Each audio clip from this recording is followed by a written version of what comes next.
Alright, so we're going to begin Parashat Bo tonight.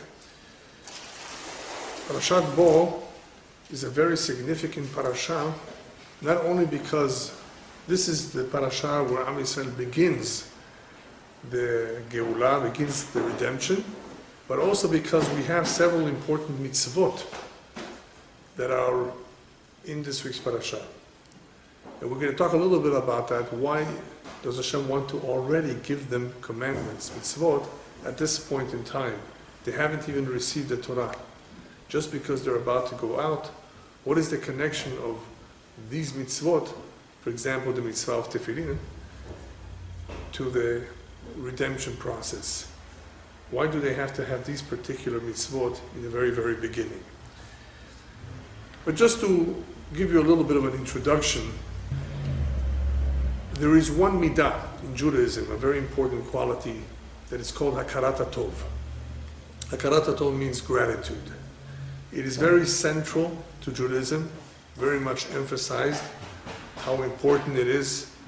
This is a midah that needs to be taught to children early on, so that they should learn to be grateful for everything that they receive in life.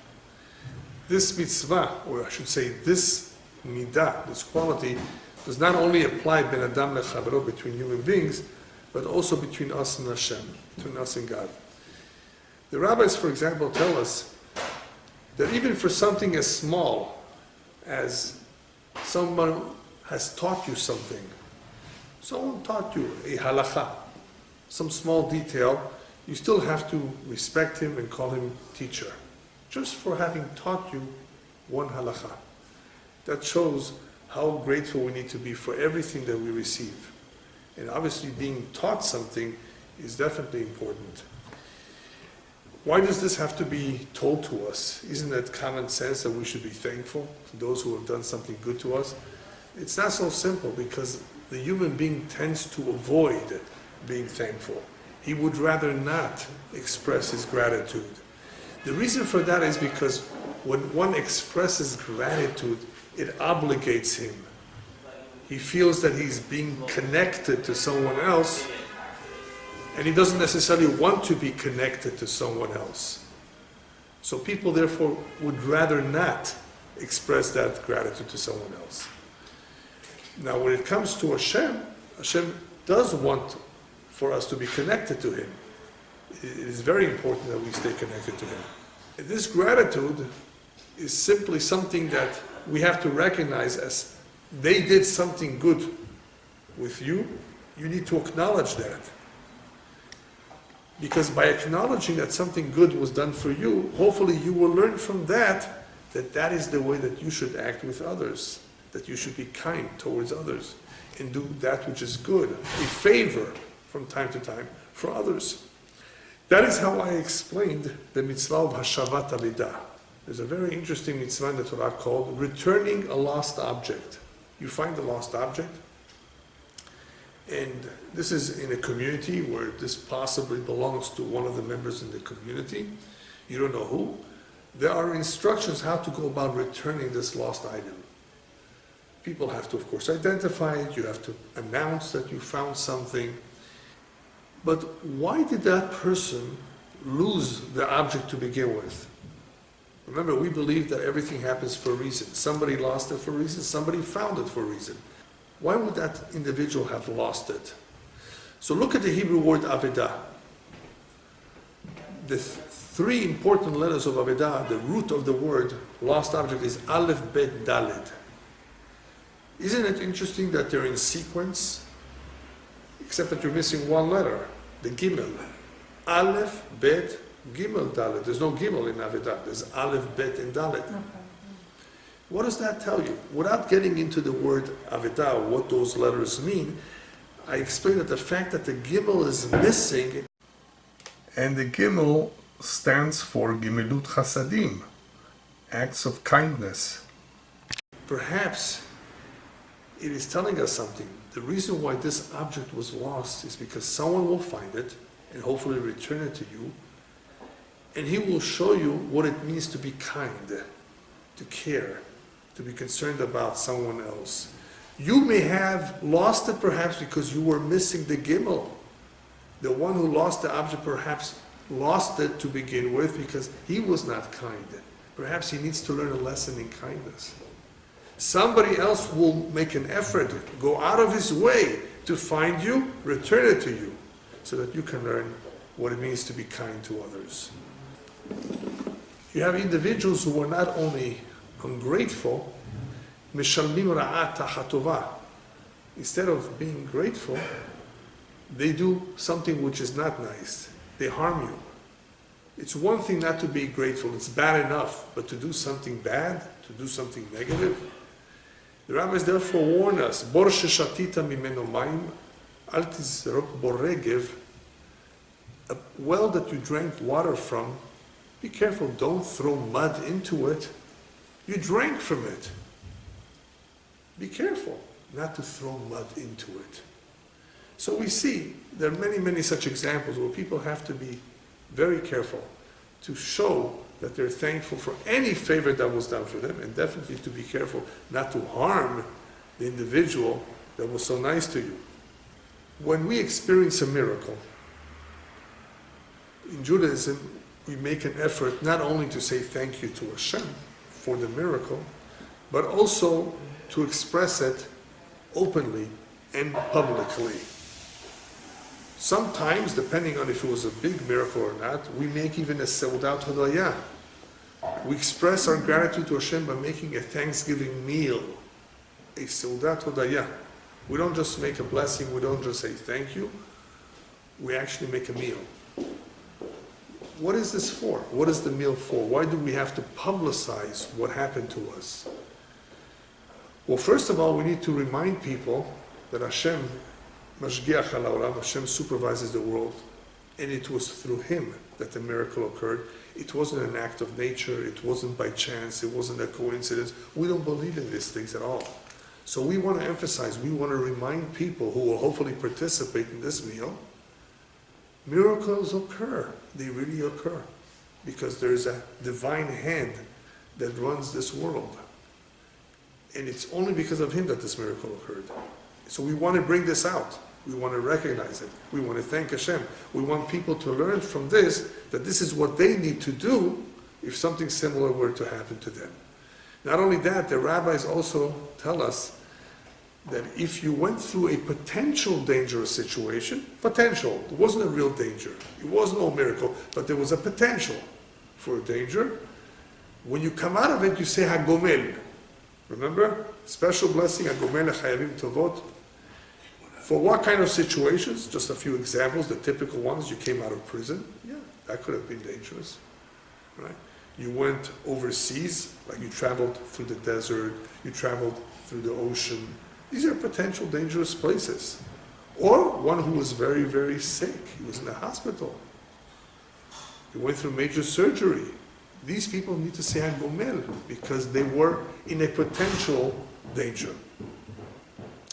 So the rabbis remind us, listen, you have to be thankful that you came out of it alive, that nothing happened to you.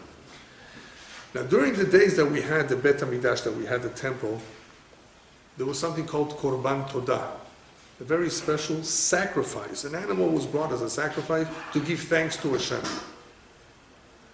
It's a very interesting sacrifice because when one brought this animal, he also brought along with it 40 breads. 40 breads. 40 breads, yes, because you had to finish all of this in a very short period of time. In order to do that, you'd have to invite a lot of people to eat, to finish all that food. And all those people would be present and you would share with them what happened with you. They would hear about the miracle. So during the time we had a temple, when the sacrifice was brought, this sacrifice was called Korban Todah, of thanksgiving to Hashem. We reminded those who were participating that Hashem listens to our prayers as well. Prayer is something that people underestimate. Yes, Hashem, who is above, He may be distant from you, as to what you may think He's distant, but He's not so distant. He's everywhere. He listens to you. He's involved in your life. He protects you. He saves you. All of that comes out through the discussion about the miracle that this individual experienced. He talks about it. Imagine if all the Holocaust survivors shared with us what they experienced, the miracles, and each one could write a book. Not all of them like to talk about it. There's countless miracles, and rabbis tell us there are miracles that occur every day that we're not even aware of. He performs them on his own.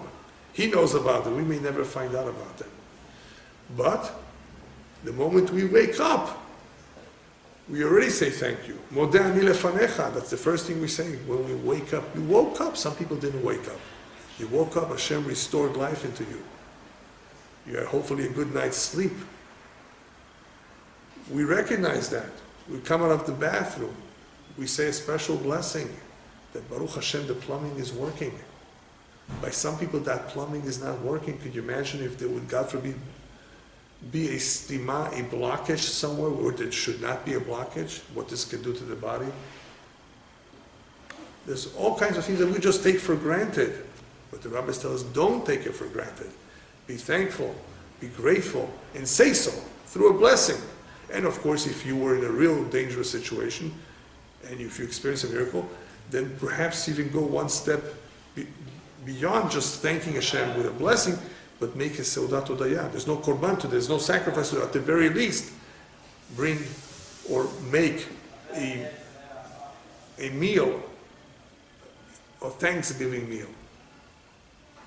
And during that Thanksgiving meal, you will be given the chance to strengthen the faith of other people who may need that strengthening, that chizuk, who may be weak in emunah. Yes, God, He's involved, He cares. Where was He? So when you experience a miracle and you make that Thanksgiving meal and you talk about your first-hand experience, that will hopefully inject in them what they may need, some chizukim, some strengthening of their faith.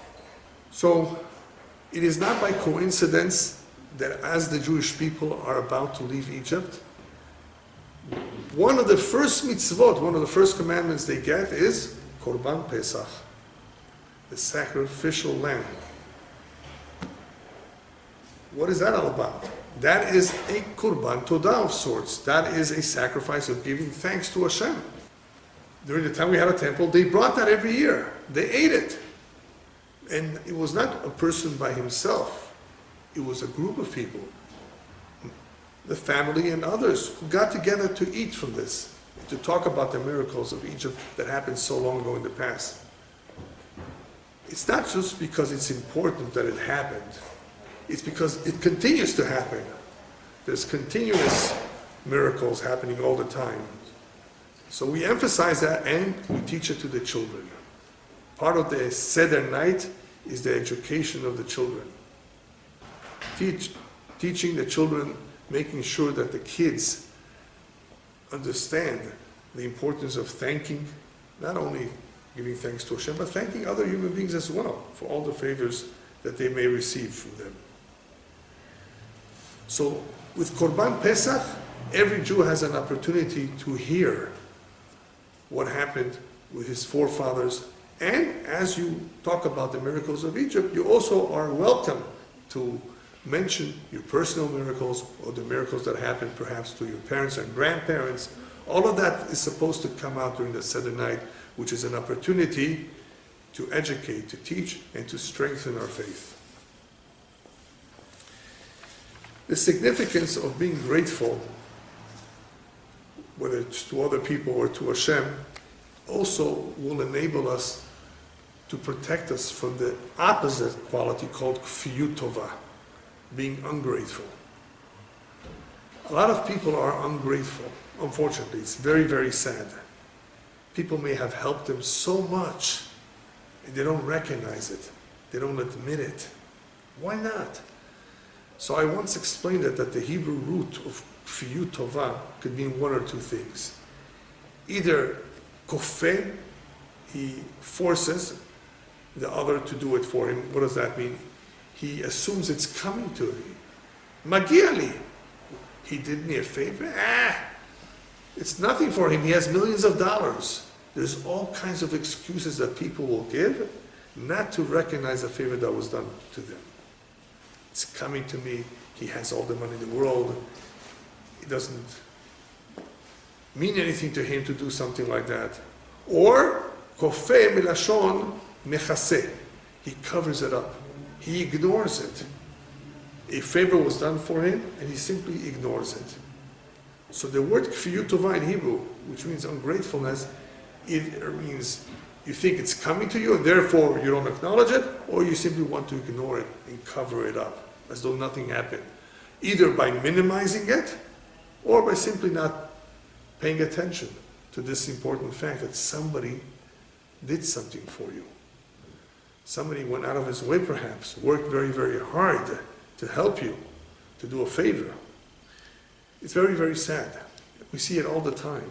There are people who have this quality, and they never have learned the importance of being grateful. The reason why the Jewish people are beginning to do mitzvot at this juncture is not only to be able to connect with Hashem, which is what a mitzvah does, it connects us with Hashem, but also because the rabbis tell us, "Hasatan mekatreg b'sha'at sakana." The Satan accuses the individual at time of danger. When one is exposed to danger, his books, his ledger is open in heaven. And they say, should we perform a miracle for him or not? Does he deserve it or not? He's in danger. Remember, if you're not in danger, then your books will not be open until Rosh Hashanah, the day of judgment. But when a person is in danger, he's in the hospital, any kind of risk, any kind of danger, you should know that the books are open because they may need to perform a miracle to save his life. Should we do it or not, depending on if he has enough merits. So therefore, the Satan, during that time, will be mekatreg, he will accuse. Why should we perform a miracle to him? He has too many sins on his record. And that's what he did in Egypt. God, you're about to split the Red Sea. You're about to do all these miracles for the Jews. But they were immersed in idolatry just as much as the Egyptians. Of course, God eventually answered the Satan. How could you compare? The Egyptians did it voluntarily. The Jews did not do it voluntarily. But anyway, in the meantime, there was an accusation. And in order to avoid this accusation, it's best to have as many merits as possible. Zechuyot. Merits. How do you get merits? Hashem says, I'm going to give you commandments. You're going to observe commandments right away. As you're preparing to leave Egypt, you're already going to have mitzvot. So you see what these mitzvot do? Not only do they bring us closer to Hashem, they act as merits. The more mitzvot, the better. The significance, however, of the mitzvot at this stage already is also for another very important reason. Judaism is not like other religions where if you have a good heart and you just believe, that's fine, that's enough. You have to perform. It requires deeds. Observe the mitzvot. It's not just having a good heart. I believe in God. God, I believe in you. That's not enough. I pray to you, also not enough. You have to observe commandments. You have to be active. You have to contribute. And that's what the mitzvot are all about. It's contributing in a very meaningful way to this world. Now, obviously, we're not just talking about certain mitzvot that are real contributions in the physical world. There are also mitzvot that we do that build us. They're spiritual. Either way, they're contributions. They accomplish something. So right away as they leave Egypt, they receive certain commandments, and these commandments will hopefully remind us continuously that we have a responsibility. This is not a game. This is not an experiment. This is a real responsibility. So much in the world depends on us, because nobody else is going to do this. In Parashat Yitro, when we receive the Torah, obviously then at that point it becomes real serious. Then we're reminded about it. But we are being introduced into this. This is the lifestyle. Don't think that you're about to go free and now you're free to do what you want. No. You were slaves in Egypt to Paro. But now you're going to be servants of Hashem. That's a big difference. That was physical labor. That's not what life should be about, just physical labor. Hashem says, I'm going to remove you from that. I want you to be nonetheless occupied and committed and work in a different way. And for me, not for him. Not for Paro, for me. So they immediately are introduced into the concept of a mitzvah. When a Jew performs a mitzvah, what does he show? What does he demonstrate? Loyalty. I am doing this because I'm loyal. And the reason why I say this demonstrates loyalty is because most of the time we may not even understand the purpose of the mitzvah. What is this for? Not to steal, I understand. Honoring one's parents, I understand. There are certain mitzvot that are logical, common sense, but there are many, many mitzvot that are just decrees from Hashem. But when we perform them, at great cost sometimes, we show loyalty. So Judaism says, let's see if you're going to be loyal or not. You made a commitment, you said, Na'aseh v'nishma, that you will do, you will follow. Let's see. So this is the way that we demonstrate it. If you come along and say, but I have a good heart and I believe in God, how are you going to demonstrate it that you are in fact loyal? A husband tells his wife, I love you. Prove it. Words are cheap. A lot of people say, I believe. That's not enough. Prove it. So when we observe the mitzvot, we demonstrate, we prove our loyalty. When we observe the mitzvot, we remind ourselves as well of that responsibility, of that commitment that we have on a regular basis. I would also like to add that when we observe the mitzvot, what we're doing in fact is signing the document. Imagine you have a contract with God, and we sign it every day. What is that signature for? What is it necessary to sign every day? Yes, it's a reaffirmation. It's a reconfirmation of the time that we signed on years ago in Har Sinai. So that is what we do when we observe mitzvot. We're basically confirming. We're signing our name to it. Yes, I believe in this, I will do so. I'm prepared to sign my name to this again. Because some people might think, well, it was good for my father. I don't believe in it, God forbid. It was fine for him to do so if he wanted to. No, he committed for all future generations too. You can't just leave. So by observing the mitzvot, we make a very powerful statement. We're loyal to this. We're committed to this. We take this seriously. We're prepared to reconfirm what our forefathers signed onto. And that is the idea behind mitzvah tefillin, another mitzvah in this week's parasha. Interesting, isn't it? That in this week's parasha, we just have a few mitzvot, and one of them is tefillin. Tefillin? Tefillin, yeah. That the men tie the hand, the arm, tefillin.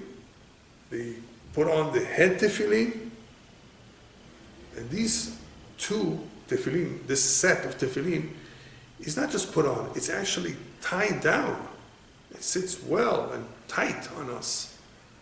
We're connecting to something in the tefillin. What's in the tefillin? Several things are in the tefillin. First of all, in the parshiot, in the actual parchments, there's mention of Yetziat Mitzrayim, that we left Egypt, the Exodus. There's mention of Kabbalat Ol Malchut Shamayim, accepting the yoke of heaven, Shema Yisrael. We're committing to that. We're connecting to it. So symbolically, when you tie the tefillin and put it on tightly, symbolically you are saying, I'm connecting with this. I believe in this. But there's something more. If you look closely at the tefillin, you will notice that the head tefillin has 4 sections, 4 independent parchments, 4 separate parchments. Whereas the hand tefillin is one box, one compartment, one long parchment of the same parshiot. What's the reason for the difference between the head and the hand? There could be various interpretations, but the Kabbalistic interpretation is as follows. When we put on the tefillin, we are committing all our senses to do the will of Hashem. How many senses do we have? 5.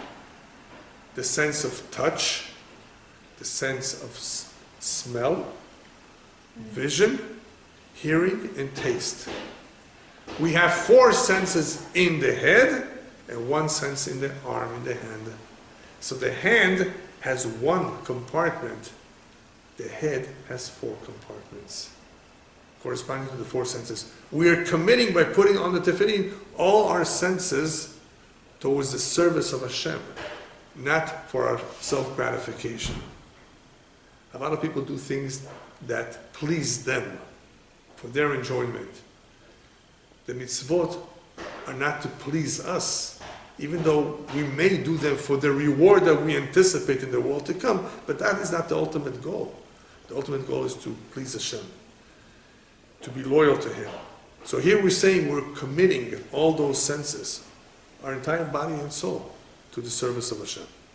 And when we do so every day, except for Shabbat and holidays, of course. Okay, if that's the case, that to be connected to God is so important, is the way to do it is just by putting on tefillin and by observing mitzvot? Is that how we connect with God? The answer is not exactly. All of this helps connect. Every mitzvah helps connect us to Hashem, because what is every mitzvah doing? Imagine you have a rope. A rope is made up of various or many strands, right? Many strands. The more strands, the thicker the rope. The thicker the rope, the stronger connection you could have. But what is the most powerful connection in this world that you can think of? It's called love. Yeah. Love, ahava. The Torah reminds us the goal should be in connecting to Hashem, ve'ahavta et Hashem Elokecha, that you should love your God. B'chol levavecha, b'chol nafshecha, b'chol vodecha, in every way possible, with your heart, with your soul, with your possessions. What is love? People mistake love to be passion. Passion is passion, it's desire, that's not love. Judaism explains that the act of real love is the act of giving to another human being, giving to another individual, caring about someone, doing something for them. Ahava contains the root word hav. Hav means to give. So real love means to give of yourself to someone else. That act of giving is what connects you to Him. What belonged to you, He now has. He has something that was yours. You're somewhat connected. Imagine giving blood to someone. He has something of you. There's somewhat of a connection there. So what happens is that when you give to someone, you connect with them. There's also another form of connection. A hug, a kiss, all of this, or even a handshake. All of these are brief connections. They're not necessarily deep connections. They're not necessarily permanent connections. Real love is a lot more powerful than just a handshake, than just a hug or a kiss. The act of giving to someone else. If that's the case, that the real love involves giving, love with Hashem, love to Hashem, love for Hashem involves giving as well. So when we observe a mitzvah, in a sense, we're giving to Hashem. So by observing the mitzvot, plus by fulfilling the alachta bidracham, there's a special mitzvah called, you should go in Hashem's ways, which means that you should adopt His ways. Be like Him. He's compassionate, you be compassionate. When you emulate God's ways, compassion, sensitivity, and so forth, then you are connecting, because you are doing your best to be like Him, to go in His ways. This is the way that a Jew connects to Hashem.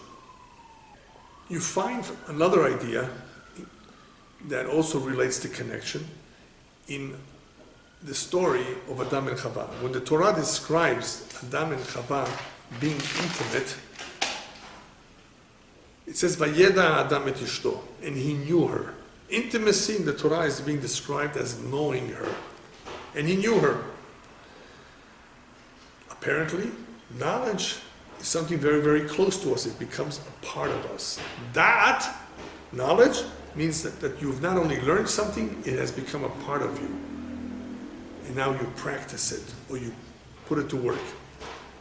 So in the same way that intimacy forms a connection, when it comes to the connection with Hashem, how do you become intimate, so to say, with Hashem? By learning of the Torah. When a Jew learns Torah, he begins to know God somewhat, a little bit. So in the same way, intimacy is da'at or yediyah, to know. Here too, when a Jew learns Torah, he will know a little bit of God's ways. So you want to get to know Hashem? A little bit. Learn the Torah. How often should you learn the Torah? Every day. Why every day?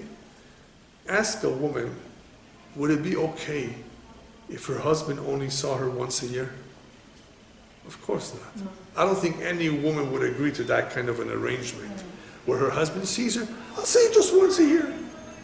But it's so sad that there are Jews that come to temple, to the synagogue only once a year. Could you understand that? I'm not judging anyone over here. I don't think they know the importance of coming, and I hope that one day we'll attend more often and connect in a more powerful way. They obviously need encouragement, but that's what it means. If you're loyal, committed, and you realize the importance of this, and you want the connection, then a true connection needs to be daily.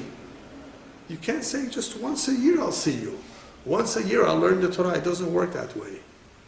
When one learns the Torah, he will come to know God. And you really want to do it right? Do so every day. Then what's the real reason of why not everybody's so committed?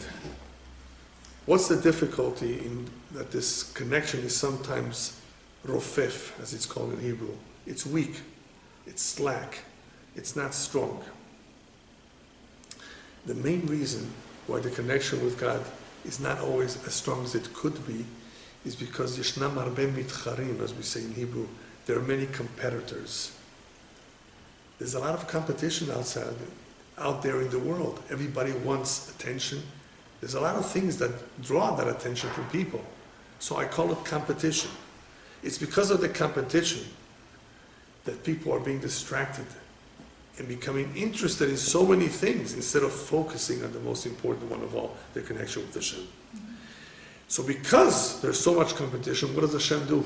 You think He's just going to let this happen? He initially gave us many mitzvot. Not one, not two, not three, many mitzvot. And these mitzvot, as I said before, act like a rope. The more we observe, then the tighter that connection will be. The easier it will be to focus on Him. So if we follow the Torah properly, observe all the mitzvot, as many as we can, that are applicable to us at any given time, then we will form a very strong connection. The stronger the connection, the stronger the commitment. We won't be bothered or pulled by all the competition that's out there. So it requires a real serious commitment of observance of the mitzvot, and then hopefully that strong commitment will enable us to stay on the right path and not veer off and be distracted by the competition. When Hashem first gave us mitzvot as we were leaving Egypt, He had another reason in mind. There were, as we said before, there were various reasons.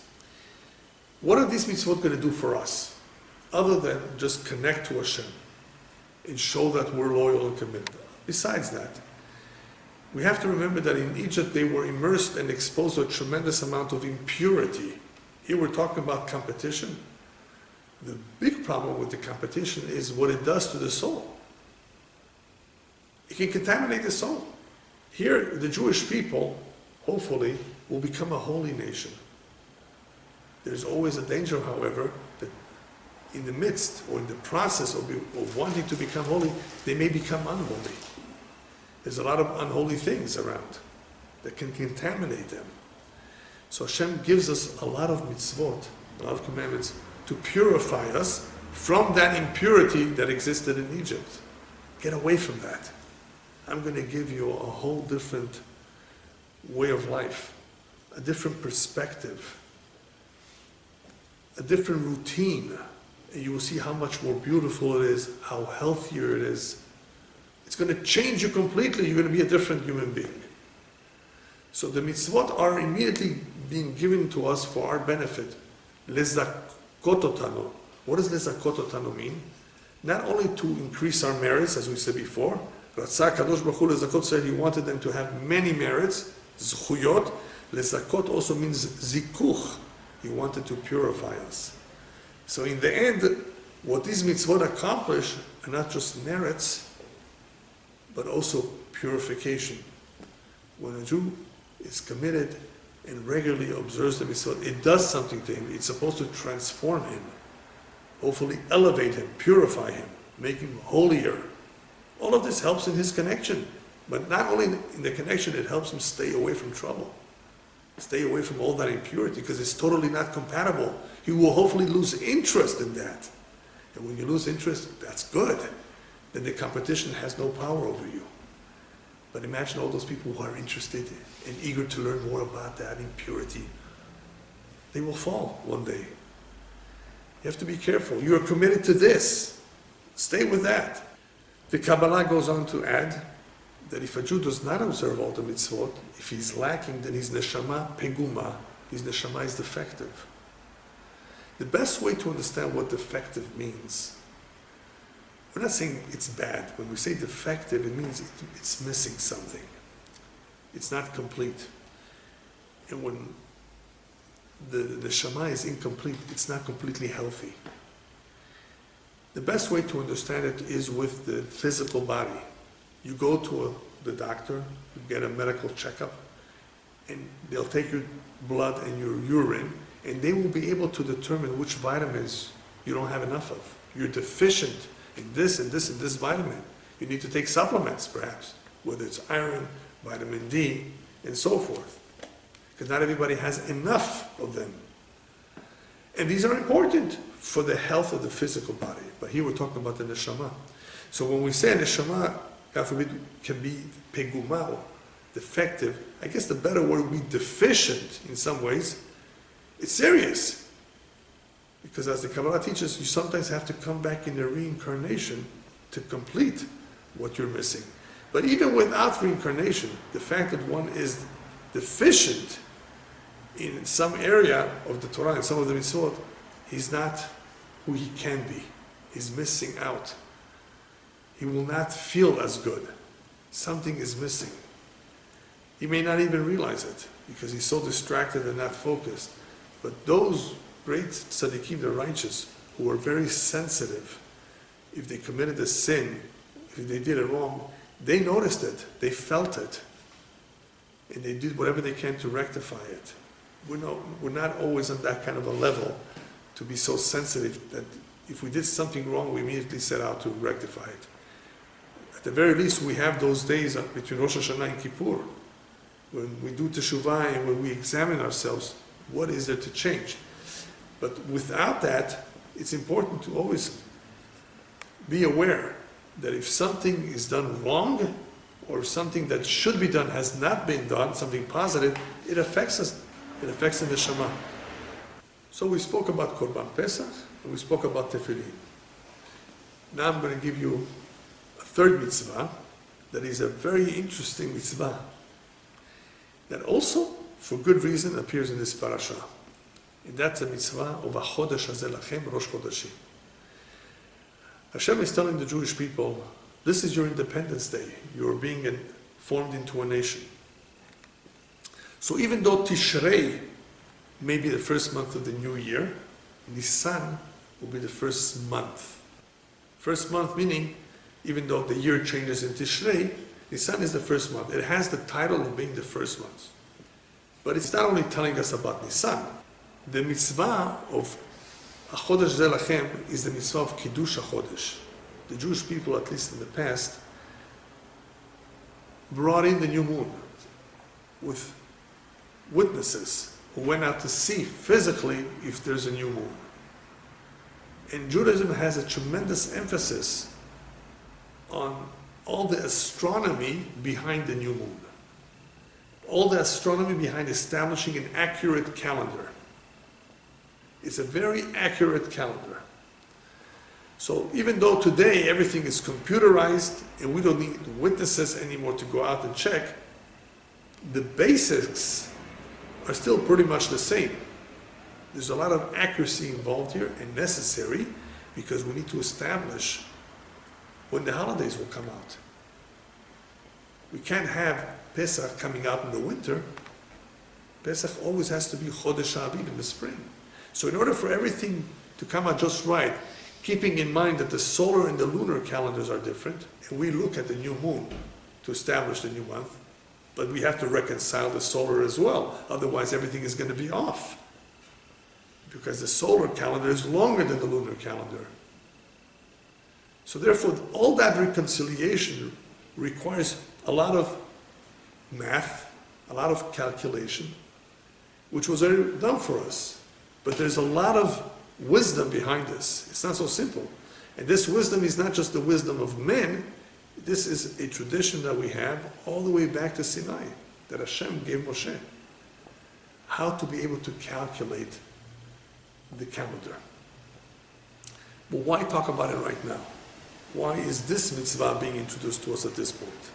What happened to the Jewish people as slaves? What was taken from them besides liberty? Their time. Time. Time is something very, very precious. They didn't have time. It was taken away from them. They were slaves, put to work against their will. Their time was taken away from them. And here, through this mitzvah, we're being reminded of the importance of properly managing our time. If we succeed in controlling, in managing properly our time, then we will be able to manage and control everything. A lot will depend on, can we manage our time properly? That is tricky. Not everybody does. This mitzvah of the new month, of establishing a new month, therefore, reminds us of this important idea. Time, yes. You're now celebrating a new month. So what? What's the big deal? No, it's about time. The time is going by. The years are going by. Make sure that you maximize this time. You only have so much of it. But not everybody is able to properly manage his time. What is this person called? A person who does not manage well the time. He's called an eved. He's called a slave. Why? There's only two kinds of people. Either you are a master or you are the slave. If you have no control, if you cannot manage the time, if you cannot control your instincts, then you are a slave. You're in that category. Either you control your evil inclination or it controls you. Either you control the time or it controls you. You know how many people are being controlled by the time? They're not controlling their time and not managing their time. Either you are the master or you are the slave. That's what it's all about. The Torah wants us to become real bnei chorim, to be free. Free in the sense that we are somewhat in control over certain things. We're not in control over everything. But hopefully you will be able to overpower your evil inclination. Hopefully you will be the master. Because if you succumb and give in and let the evil inclination run your life, then you are his slave. And there are many people who are slaves. One of the most dangerous types of slaves is a slave of money. What does it mean to be a slave of money? Is to think about money all the time. That's what I mean. A slave of money. They worship money. Everything is about money. In order to better understand this, let's take a simple example. The lottery. Whenever the jackpot grows $400 million, big jackpot, all of a sudden more people buy it. They each want to have a share of that big jackpot. If you read about the statistics of those who won the big, especially the big jackpots, many of them, their life was ruined as a result of all that money that they got at once. Some of them even committed suicide. They didn't know how to manage the money. Here we're talking about managing time, managing the money. Many people do not know how to manage the money. These people became rich so quickly, they don't even know what that money did to them. That money ruined their life, that money ruined their marriage. This is not one or two, many people. Their lives were ruined because of the quick win of so much money. Because they got their money in a sudden way, lots of it. their lives were ruined. What does that teach us? One who does not have any control over his money, the money will control him. I'm not even talking about the waste right now. I'm just talking how this influences negatively people. They don't understand what money is for and how it should be used properly. So they end up being slaves of the money instead of being masters of the money. When Hashem gave us the mitzvot, when He gave us the Torah, among other reasons, that was what the Torah was supposed to do: liberate us, make us into bnei chorim, free men, both physically and spiritual. That we should not have to depend on anyone, that we should be spiritually independent, meaning that we should have clarity of purpose. That is what the Torah is supposed to accomplish for us, if we observe it properly. But when we observe the mitzvot, we have to continuously remind ourselves that here we're bnei chorim. Yes, Hashem wants us to be free, but upstairs we do have a master to whom we're committed. As I said earlier, we're not completely free. To be free means to be able to observe the mitzvot properly, not to be contaminated by all these other outside forces that want to hijack us from our mission, that want to take us away from what we're supposed to be doing. That's where the Torah wants us to be bnei chorim. Don't be a slave to them. Be only a servant to Him. Remember, He is your master. He is the one that brought you into this world. He is the one that gave you everything. It is to Him that you are committed, not to anything else. Just to finish up, that is the reason why Chag Pesach, the holiday of Pesach, and all the holidays are so important. What happens during this holiday? During the holiday, we celebrate and we remind ourselves that this is Zechel Yetziat Mitzrayim, that this is all remembrance of the Exodus of Egypt. When we talk about the Exodus, when we talk about the miracles and share it with others, you know what that will do? V'yidatem k'ani Hashem, the Torah says. You yourself will know. You yourself will know. You're telling your children. What does it mean? You yourself will know. Because by telling it to others, by sharing it with our children, it reinforces our faith. If you keep quiet about it, then you're not going to say anything. You're not going to even focus on it anymore. By talking about it, by forcing yourself to share the miracles of Pesach, of any miracles with others, you yourself are going to be once again stimulated and reminded, oh wow, yes, I was close to death, God forbid, I was in an accident that was terrible, and thank God, people who now visit Auschwitz, for example, or all these places where they may have once upon a time been, where they experience some danger and they relive it, they go through something. I mean, they can't be completely indifferent to it. It reminds them of what happened to them. So that is why we need to talk about it. We need to share it with others and our children, because it will remind us as well and strengthen our faith. Today, these days, many people are being encouraged to take the flu shot. Have you heard about that? And there's an argument about it, whether you should or not, because some people claim that they've become sick only because they took the flu shot and they don't want to take it. But in the end, the reason why they recommend it is because they want people's immune system to be strong enough to be able to resist all of these kinds of ailments that may weaken them very, very much, especially the elderly. So the flu is obviously something that will weaken most people. So that's why they recommend the flu shots. What I would like to recommend is the emunah shot. We all need a shot of emunah, of faith, from time to time, an injection to strengthen us, because sometimes people just become weak. Their spiritual immune system, because it's exposed to all kinds of competitors, remember, it becomes, unfortunately, sometimes invaded by all of these viruses and bacteria, and it doesn't have the strength to fight them off unless the emunah is strong. So take your emunah shot from time to time, not the whiskey shot, the emunah shot. And how do you begin to take the emunah shot?